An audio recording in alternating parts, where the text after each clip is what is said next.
Welcome to Shell Scale Modelling. This is part 4 of Hobby Boss's M1070 truck and trailer with the M1000 heavy equipment transporter semi-trailer. Scale is 135. In this build, I'm going to be building more onto the framework corsage, putting on all the tiny little brackets, making up some fuel tanks and the radiator grill. It's not much in this video, but it's a long process and there's a lot going on. So just see if you can stick with it. As I said, there's not much going on, but it's still an important part of the build. So let's jump into this and see how well I get on. So to begin with, I'm starting off where I left, and I'm just placing in all the various little pistons, push bars and so on. There's quite a lot of these to place in, and they're very small, so the camera's not really picking them up all that well, unfortunately.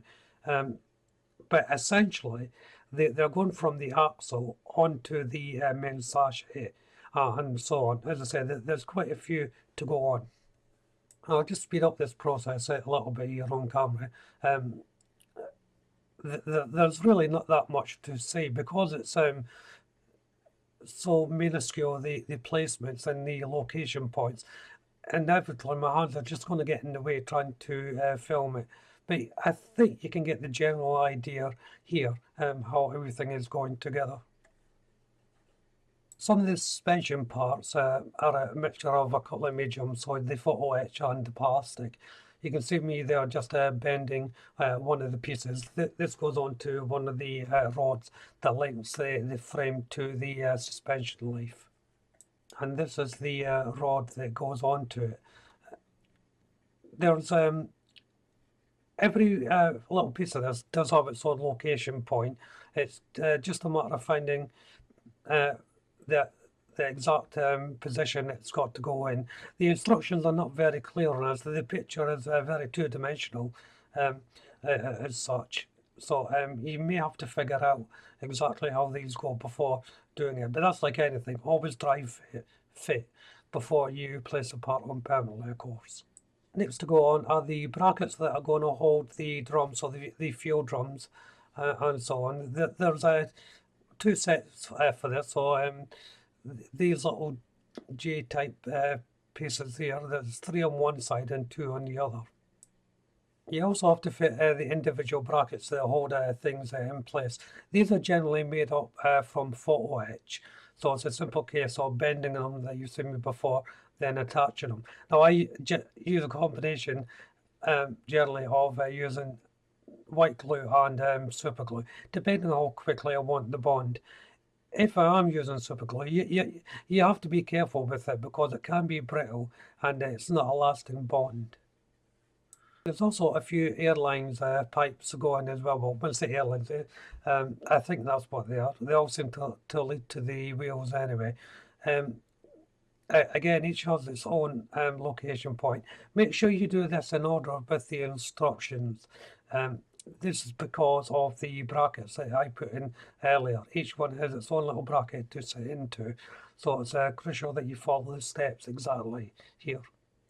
Here I'm making up the steps which are going to be attached to the oil drums.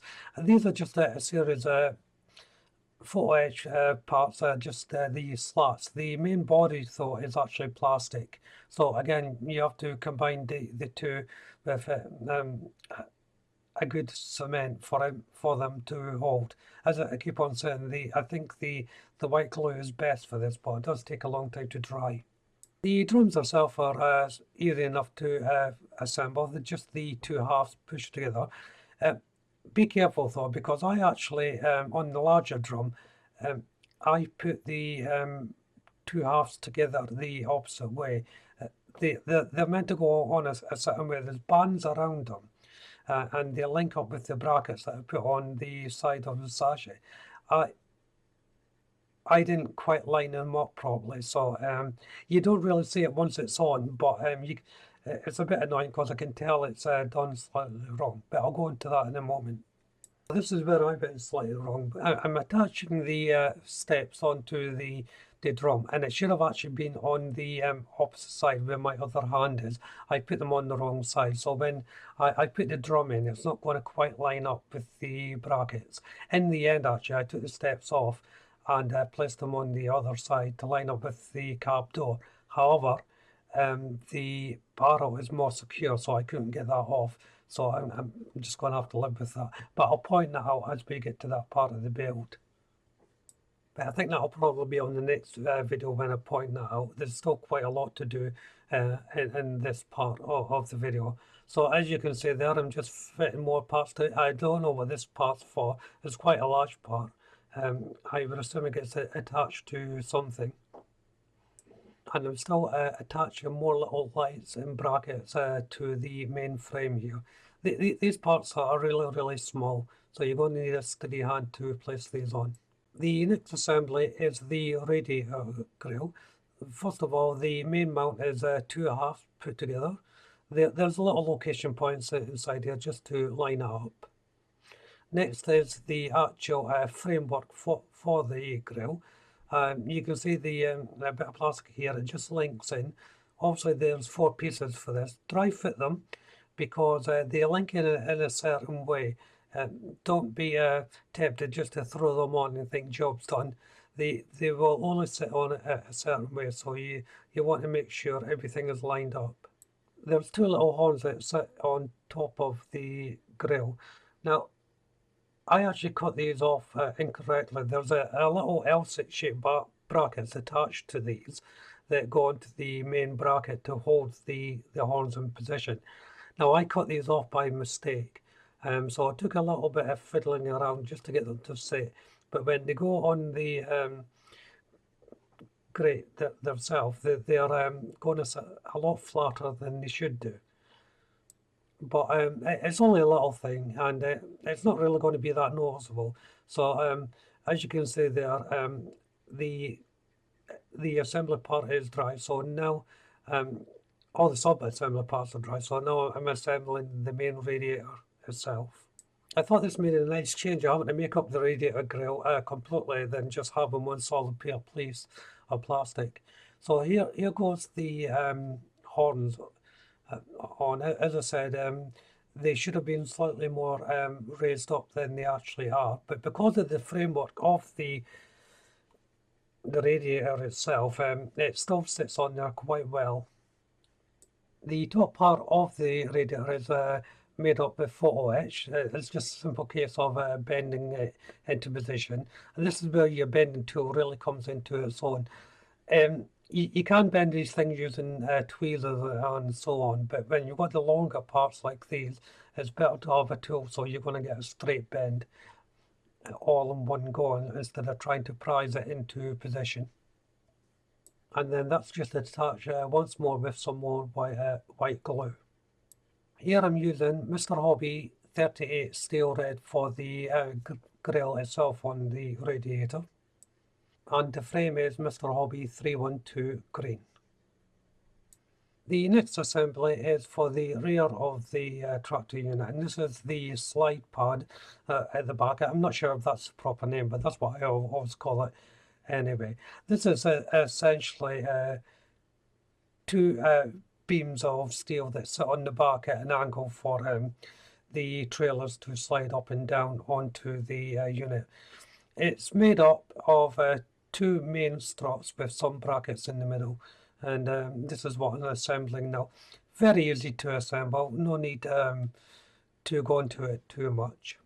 There are 2 tiny little photo etch slats that go right at the edge to place in. I would say don't be tempted to miss these out because it wouldn't look right otherwise.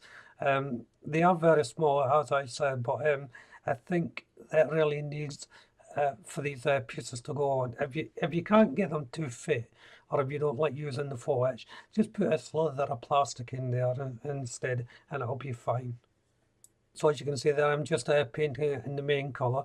Now I should point out as well, this painting I'm doing is only the first coat. All the painting will be getting tidied up near the end. Then it's back to adding some more brackets. These are similar to the brackets that hold the drums, that just hold the next level all boxes and so on that go on.